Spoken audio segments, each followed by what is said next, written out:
Selamat pagi saudara-saudara yang dikasihi Kristus, jumpa lagi dalam renungan pagi hari ini. Namun sebelumnya kita bersatu dalam doa. Damai sejahtera Allah yang melampaui segala akal, itulah yang akan memelihara hati dan pikiran saudara-saudara dalam Yesus Kristus Tuhan kita. Amin. Firman Tuhan pagi ini tertulis dalam Roma 1 ayat 20. Sebab apa yang tidak nampak daripadanya, yaitu kekuatannya yang kekal dan keilahiannya, dapat nampak kepada pikiran dari karyanya sejak dunia diciptakan, sehingga mereka tidak dapat berdalih. Demikian firman Tuhan. Kebesaran Allah dalam ciptaannya. Roma 1 ayat 20 menjadi bagian dari argumen Paulus untuk bagaimana manusia seharusnya menyadari keberadaan Allah melalui ciptaannya, dan bahwa ketidaktahuan atau penolakan manusia atas keberadaannya tidak dapat dijadikan alasan. Dengan kata lain, alam semesta dan ciptaannya menjadi bukti yang sangat jelas akan keberadaan dan kebesaran Allah, sehingga manusia tidak memiliki alasan untuk tidak mengakuinya. Roma 1 ayat 20 terletak dalam bagian pengantar surat ini, di mana Paulus menyajikan argumen tentang kesalahan manusia dan kebutuhan akan keselamatan melalui iman kepada Yesus Kristus. Dalam pasal 1, Paulus menjelaskan bagaimana manusia telah menolak pengetahuan tentang Allah dan jatuh ke dalam dosa. Perspektif ilmiah.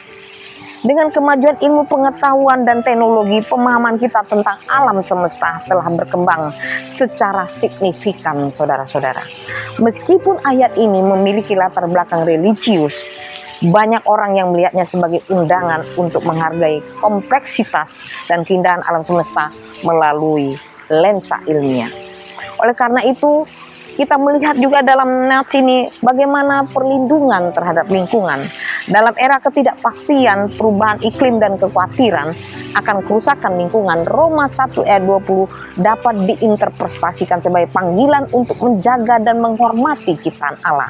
Hal ini memunculkan tanggung jawab etis terhadap lingkungan, termasuk perlindungan terhadap keanekaragaman hayati, penurunan emisi gas rumah kaca, dan penggunaan sumber daya alam yang bertanggung jawab. Kemudian ketidakpastian dan pencarian makna. Di tengah pergolakan sosial dan ketidakpastian global, banyak orang mencari makna dan tujuan dalam kehidupan mereka. Roma 1 ayat 20 menjadi panggilan bagi kita untuk merenungkan keberadaan suatu yang lebih besar dari diri kita sendiri, serta pencarian akan kebenaran dan makna yang lebih dalam. Dan bagaimana teknologi dan komunikasi dalam era digital dan globalisasi, Roma 1:20 dapat menyebar lebih cepat dan luas melalui media sosial dan internet. Ini memberikan kesempatan untuk kita berdiskusi, refleksi, dan interpretasi yang lebih luas terhadap teks-teks keagamaan. Dengan demikian, saudara-saudara, Roma 1 ayat 20 tetap relevan dalam menyediakan landasan untuk refleksitas spiritual, etis, dan ilmiah dalam menghadapi tantangan dan pertanyaan-pertanyaan yang kompleks dalam dunia kontemporer. Mazmur 19 ayat 1 sampai dengan 4 mengatakan bahwa langit menyatakan kemuliaan Allah dan ciptaannya memberitakannya yang membuatnya. Ini menekankan bagaimana alam semesta memberikan kesaksian tentang kebesaran dan keberadaan Allah. Karena itu saudara-saudara, jagalah lingkungan kita, lihatlah tangan Allah melalui ciptaannya. Selamat beraktivitas, Tuhan Yesus memberkati. Amin.